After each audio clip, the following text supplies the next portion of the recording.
there, welcome. This week we're going to be looking at media queries. This will be most likely a review for you. I believe you cover media queries in Web Design 1, but we'll do a quick review of them because they are quite important when it comes to mobile design. And I'll show a way that we can build our media queries to make them truly what's called mobile first. So made most efficient for mobile devices. All right. So uploaded to eCentennial is a file, three files. Let's start with number one, basic media query. And in there's a file called colorchange.html and a CSS. These are already linked, so I'm going to open that file,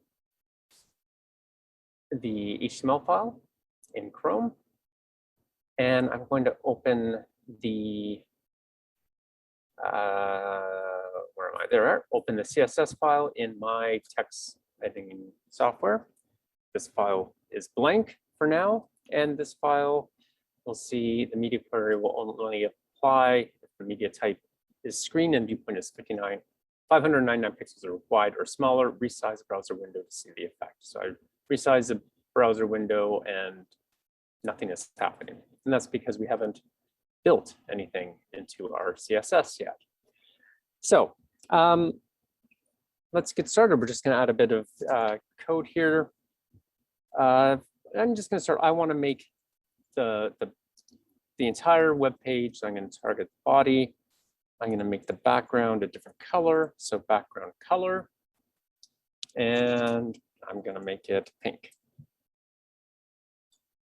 Save and reload. And it's pink.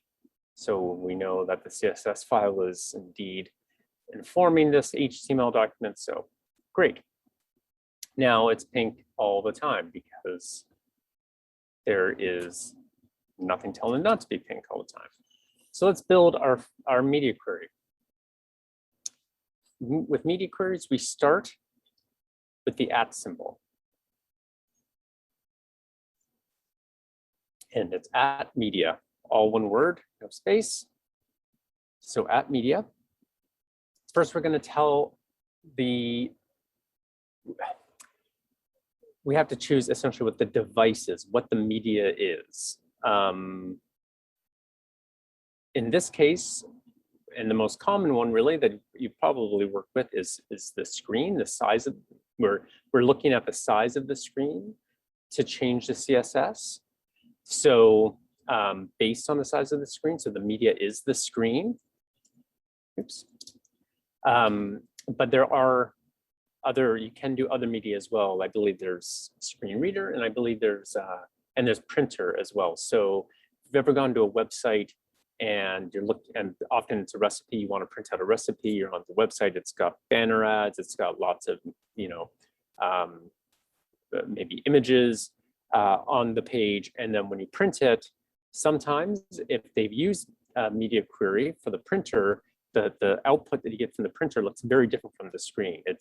The text is bigger and maybe all the banner ads are gone and it looks much better on paper. Sometimes if they haven't used media queries, then that printout that comes out of the printer there's lots of stuff you don't want on it. It doesn't look nearly as readable as if they used a media query for, I believe it's printer, or maybe it's print. But they basically targeted that as the media query and then changed the CSS for that output. So, but we are looking at screen. So that's the first part of this media query is we're telling it, look at the screen. So we have to type and. So if the media is the screen and let's say that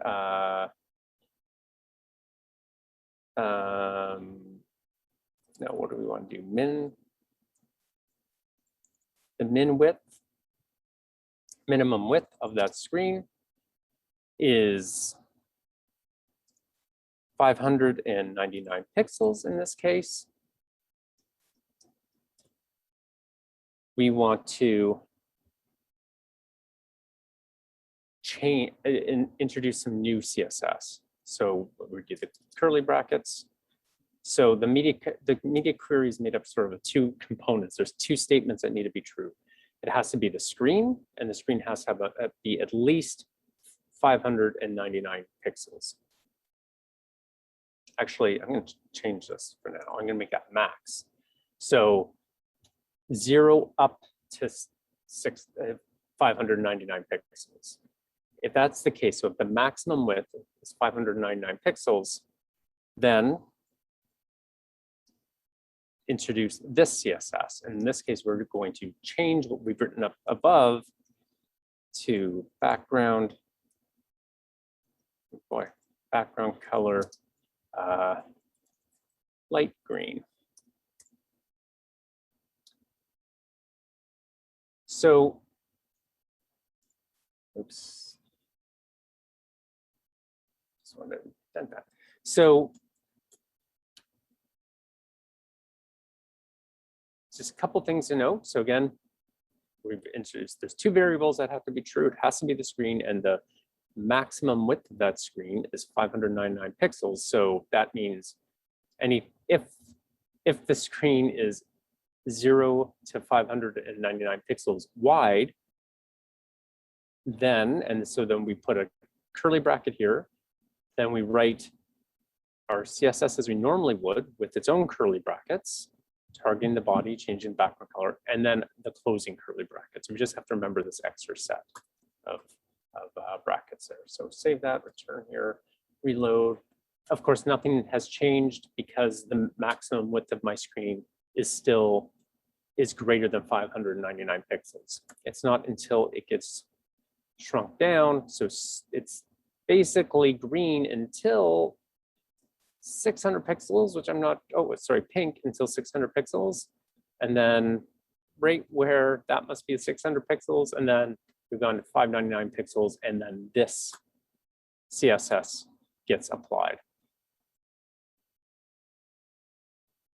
So that's a very basic media query. And honestly, quite possibly not one that would have a lot of practical application to change the background of an entire web page based on the size of the device screen, but maybe, maybe you have a different color for phone, that who knows. But there are probably ones that would be more common. And let's take a look at one of those. So again, I'm going to return back to the files that have been uploaded. O2 nav menu. So once again, a CSS document, which I'm going to open in Visual Studio, my text editor, and a nav.html, which I'm going to open in Chrome. So a common application, we've got a navigation menu here with buttons. But if we loaded this web page on the phone, this is what it would look like. The line would break, the button would drop down here. It would look unusual. What we want to do here is make these buttons essentially stack on top of each other when the screen is phone sized and go full width. So let's look at what we have here. We have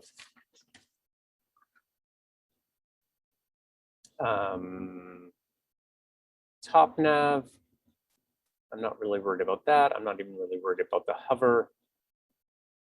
It's top nav, A, float left, width auto. I suspect that's that width that's probably coming into play. So let's see, I'm going to start targeting that. So once again, I'm going to put a comment in there. Oops, a comment in here that says on screens that are, let me just go 600 pixels wide or smaller, make the menu links stack.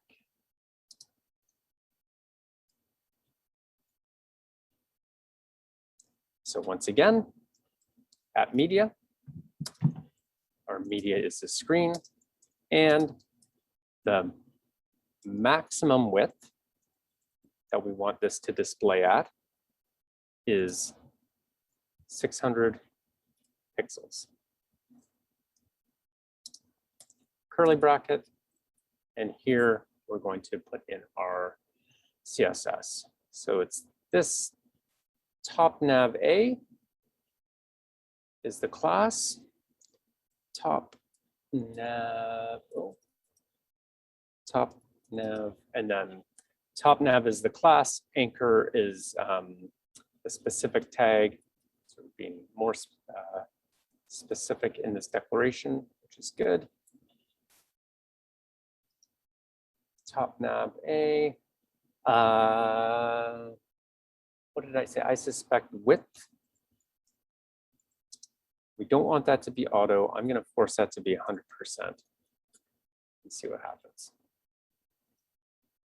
Save and reload. Again, nothing happens because its maximum width is 600 pixels. Otherwise, it displays this.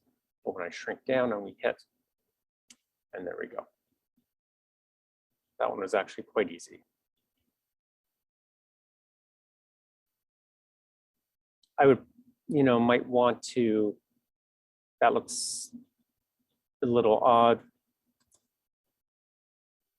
with, now it's formed one big block. Maybe I'd want to margin bottom,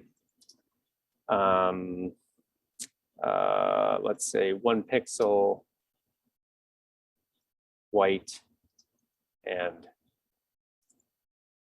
solid. I believe that's a syntax for margins. With color style. Oh, let's save, reload. Again, no change there. Margin bottom.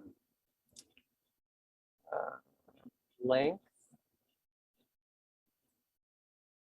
Oh, no, it's not margin. I don't want to do margin. I wanted to do a border. That's what I wanted. Silly. Ah, there we go. So now when it shrinks down, not only is it become full width, but a thin white border, not a margin, thin white border is being applied to the bottom of each of these boxes, and now there's like a little separator. So this is functional and a functional and effective media query. But as I mentioned off the top, I'm going to change the way I've written this a little bit. So what this is doing right now, when this, if you were to load this page on a phone, you're on a phone exclusively. When the page were to load, again, because it's like CSS and HTML, it's very logical, loads from the top bottom. It would load all the CSS. It would load the, let's call this the desktop CSS, that's default style, which has the buttons in line. It loads the desktop CSS, and then eventually it's going to load it first, and then the media query kicks in and changes that CSS to be the mobile version.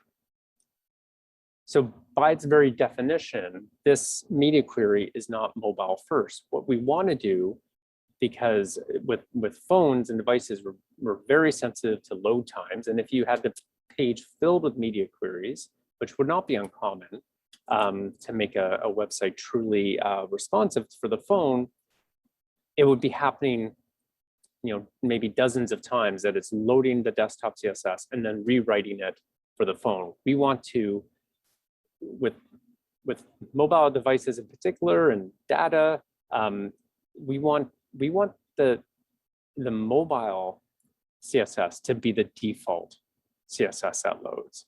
And then if it happens to be, and then it will change it for desktop. And that's mobile first delivery, a mobile first design or coding, if you want to say. So we need to change a couple things. We have float left up here, and no, it wasn't float left, it was width. We have width auto, and down here we have width 100%. So let's flop those 100%. And this is going to change to auto. Let's save that and see what happens.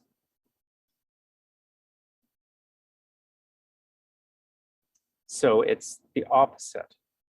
It's 100% wide, and then stacking and breaking again for the phones. It's the exact opposite of what we want. And again, that is because we haven't changed our media query. We have a media query set as max width at 600 pixels. So maximum width of 600 pixels, so 0 to 600 pixels, it's getting this CSS. We were even seeing the border introduced here. We're starting to see my white border show up. So we want the exact opposite. So all we need to do is we need to change max width to minimum width.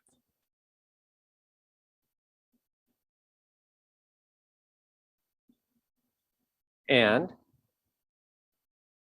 so let's just save that and see, because we're gonna have to do more than that. Now I save and reload. Now that's doing that, which is great. We've got our resizing happening. Because this width of auto, which makes them called the small buttons, is minimum width 600 pixels and above. So anything smaller, like a phone, is getting this with the width 100%. Great. Our border, though, needs to move. So I'm going to cut that, go up here and add it because I liked having it. So I'm going to add it to my top nav, my default CSS, and save. I can even see, it's hard to see because it's white, but there is a little border underneath this. You can see it's resized there. So I reload, shrink down, and there it is back there. The problem, I need to do one more thing to make this right, because like I said, I can still see this border because I still see it in this state, in the desktop state, which I don't want, because it's not lining, it's adding a weird little white block there underneath my buttons. So I've added it in the default styling. And down here, so this all persists. The float, the display, the color, the text align, the padding, all of this persists in both states.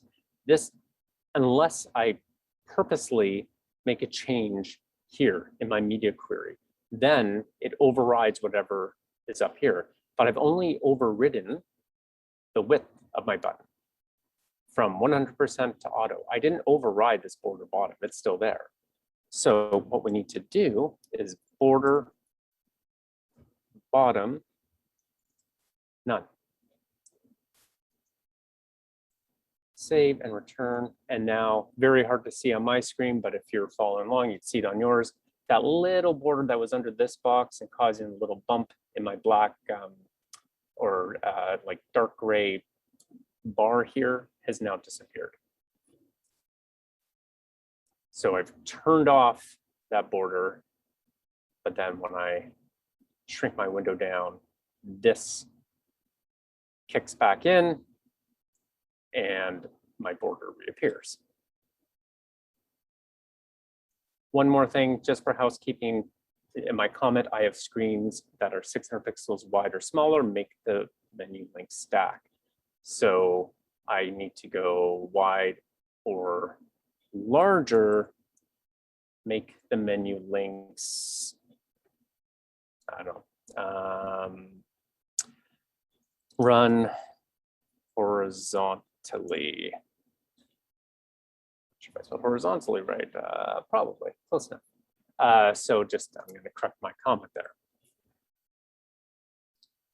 So a media query written in a way that it was created in a mobile first approach, which is the best way to do them right now. And I'll just show one more example. The side menu. So O3 side menu, and similar to the others, we have a HTML document and a CSS document.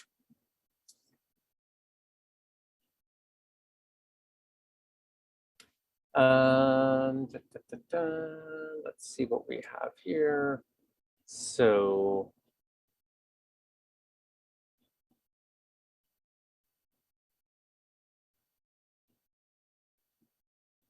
resizing the window, and nothing's changing. What do we want? Similar to above, we want the we've got a side column navigation menu, which is great on the desktop, or even something about this size. When it gets down to a phone or smaller, or 600 pixels or smaller, then the screen is just too small to run two columns. So once again, we'd want those buttons to stack. So let's see here. What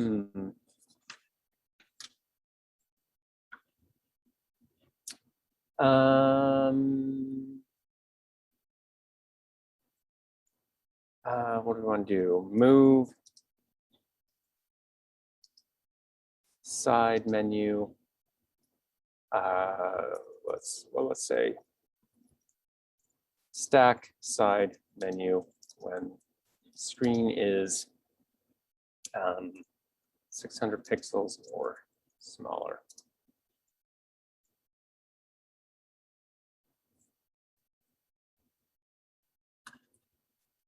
So once again, at media, screen, and I'm going to say max width. So I'm going to do the same thing I did last time. I'm going to create this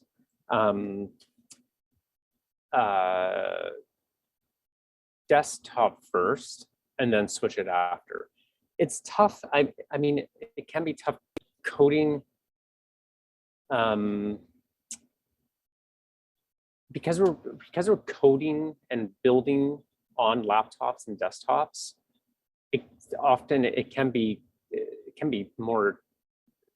hard to really do mobile first design. It's easy to forget that a large majority of web traffic is now on phone rather than desktop.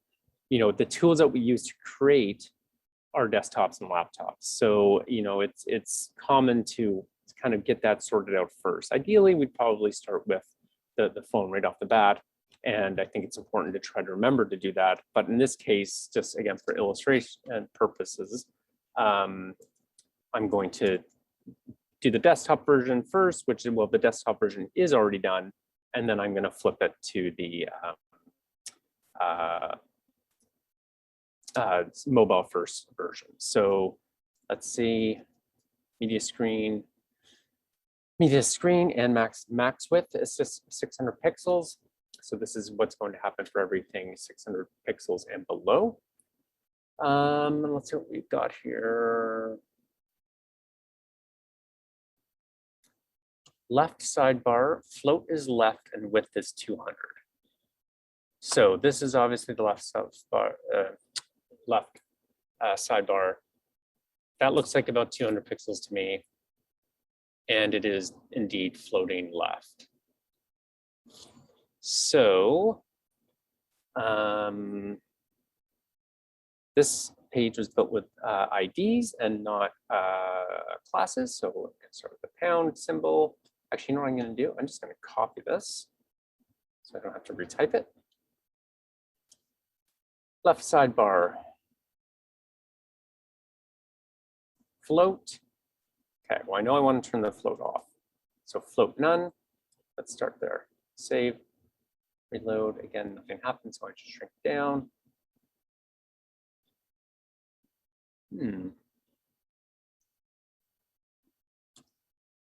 Interesting.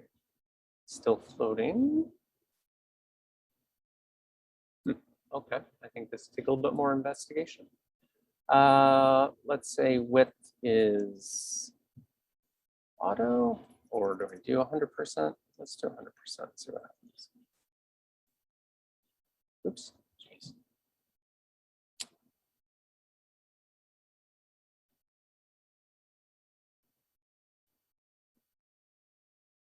Okay, so the 100% is fine, it's working. The float is cleared, but it's defaulting to the left by nature anyways. So this is what's interesting here. There's something going on with that column. Let's take a look at that.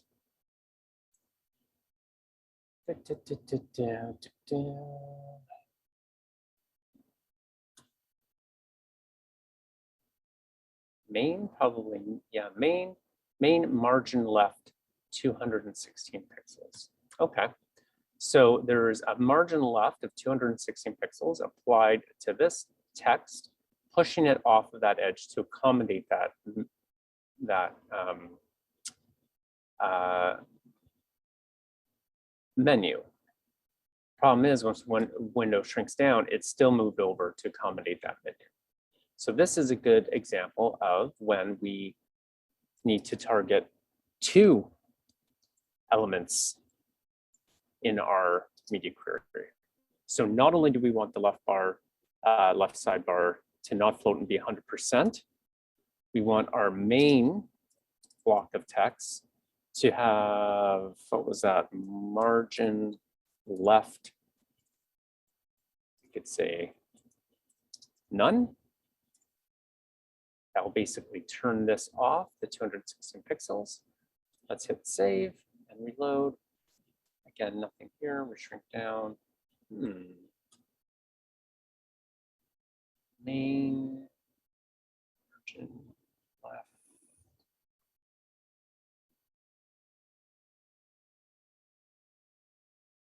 Why not save? That's weird. Oh, maybe you can't have none. None might not be a command for margin. So let's try 0. Now I'm going to be extra careful now. Let's do 0 pixels. Never, sometimes none. Oh yeah, there you go. So you can't use none for margin. You have to do 0. I guess none is for border, which we saw in the previous example. So yeah, that disappears. I mean, I might, seems like a little tight to the edge to me, so maybe I'd like make that 5 pixels instead. Save. And let's see that. That looks a little bit nicer.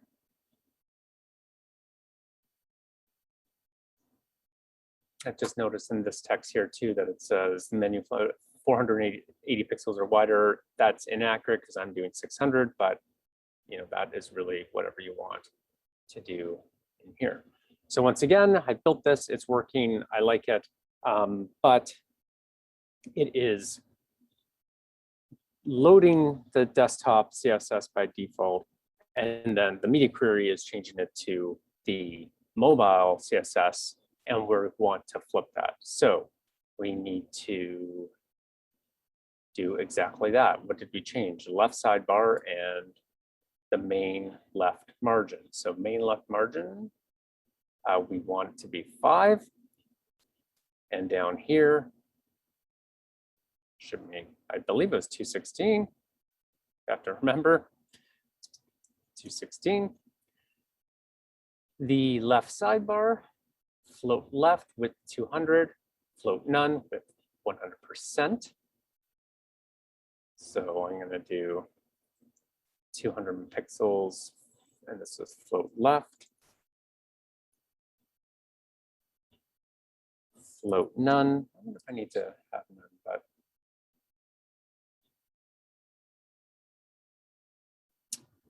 I need to float none up here at all anymore because that's the default. I'm going to actually try to remember to delete that. I always like to have as little code as possible because the default state of float is always none. So I think I don't need to declare that. I'm not turning, in this case, I was turning the left float off when I used it down here. So yeah, I'm going to try to do that. I'm going to try to run as less code as possible. And the width was 100%. Save, come back, reload, and of course it's going to break because I haven't flipped them.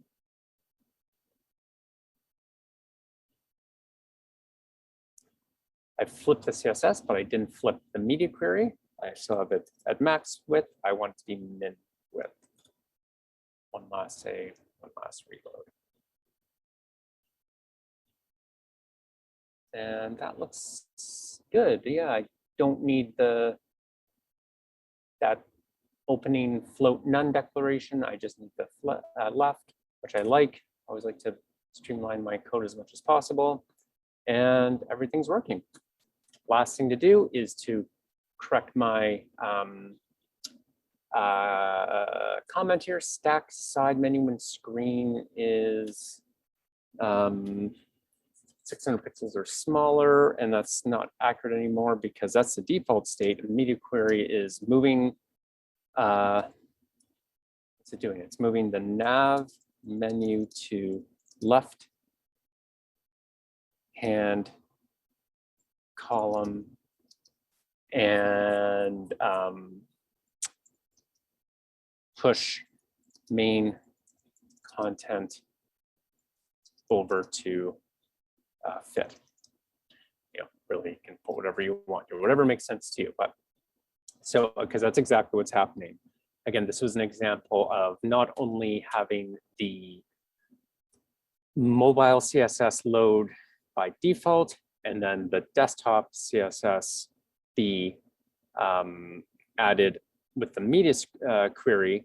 This is also an example of changing two elements using a media query, both the left sidebar and the main content column. There we go. And yeah, always as best practice, or try to get in the habit of loading the mobile CSS first and using media queries to shift it to the desktop, just to increase the load time. And yeah, good luck, and I hope you have a great week.